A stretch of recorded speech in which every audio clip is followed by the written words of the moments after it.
പ്രധാനപ്പെട്ട വാർത്തയിലേക്കാണ്. കൊല്ലത്ത് നിന്നും മുംബൈയിലേക്ക് പോവുകയായിരുന്ന ടഗ് ബോട്ട് കടലിൽ കുടുങ്ങി. കാസർഗോഡ് കുമ്പളയിൽ നിന്നും 4 നോട്ടിക്കൽ മൈൽ അകലെയാണ് ബോട്ട് പ്രവർത്തനരഹിതമായത്.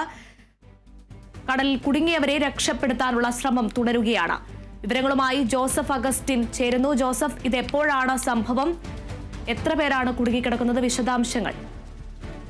കൊല്ലത്ത് നിന്നും മുംബൈയിലേക്ക് പോവുകയായിരുന്ന ടഗ് ബോട്ടാണ് ഇപ്പോൾ മഞ്ചേശ്വരത്തെ ഉൾക്കടലിൽ ഇപ്പോൾ കുടുങ്ങിയിരിക്കുന്നത്. അതായത് ഷിറിയയിൽ നിന്നും 6 നോട്ടിക്കൽ മൈൽ ദൂരെയാണ് ഇപ്പോൾ ബോട്ട് ഉള്ളതെന്നാണ് ഇപ്പോൾ ലഭിച്ചിട്ടുള്ള വിവരം. എന്തായാലും 6 തൊഴിലാളികൾ ഈ ടഗ് ബോട്ടിലുണ്ട്. വിവരം പറഞ്ഞ് കോസ്റ്റൽ പോലീസിന്റെ ഒരു സംഘം ആദ്യം തന്നെ സ്ഥലത്തെത്തിയിരുന്നു. എഞ്ചിൻ തകരാറാണ് ഈ ബോട്ട് കടലിൽ കുടുങ്ങുന്നതിന് കാരണമെന്നാണ് ഇപ്പോൾ മനസ്സിലാക്കിയിട്ടുള്ളത്. എന്തായാലും സാങ്കേതിക പ്രശ്നങ്ങൾ ഉണ്ട് എന്ന് തന്നെയാണ് ഈ ഘട്ടത്തിൽ മനസ്സിലാക്കാൻ സാധിക്കുന്നത്. അതുകൊണ്ട് തന്നെ പെട്ടെന്ന് തന്നെ ഈ കടല് കരയ്ക്കടുപ്പിക്കുവാനോ തുടർ യാത്രയ്ക്കോ സാധ്യമല്ല എന്ന് തിരിച്ചറിഞ്ഞിട്ടുണ്ട്.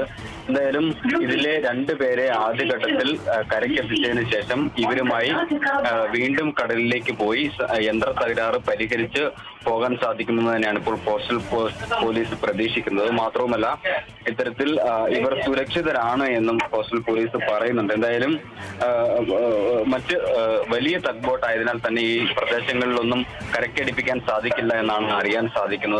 അതുകൊണ്ട് തന്നെ സുരക്ഷിതമായ ഒരു സ്ഥാനത്തേക്ക് നീക്കുന്നത് വരെ ആശങ്കയോടുകൂടി തന്നെയാണ് കഴിയുന്നത്. കള്ളക്കടൽ പ്രതിഭാസം അടക്കം നേരിടുന്ന ഒരു സാഹചര്യമുണ്ട്. മഴ ശക്തമാവുകയാണെങ്കിൽ ഇത് വലിയ രീതിയിലുള്ള പ്രതിസന്ധി സൃഷ്ടിക്കും. എന്തായാലും നിലവിൽ വലിയ ടഗ് ബോട്ട് ആയതുകൊണ്ട് തന്നെ അപകട സാധ്യത ഇല്ല എന്ന് തന്നെയാണ് അറിയാൻ സാധിക്കുന്നത്. 6 തൊഴിലാളികളാണ് ഈ ബോട്ടിൽ ഉണ്ടായിരിക്കുന്നത്. അനുജ,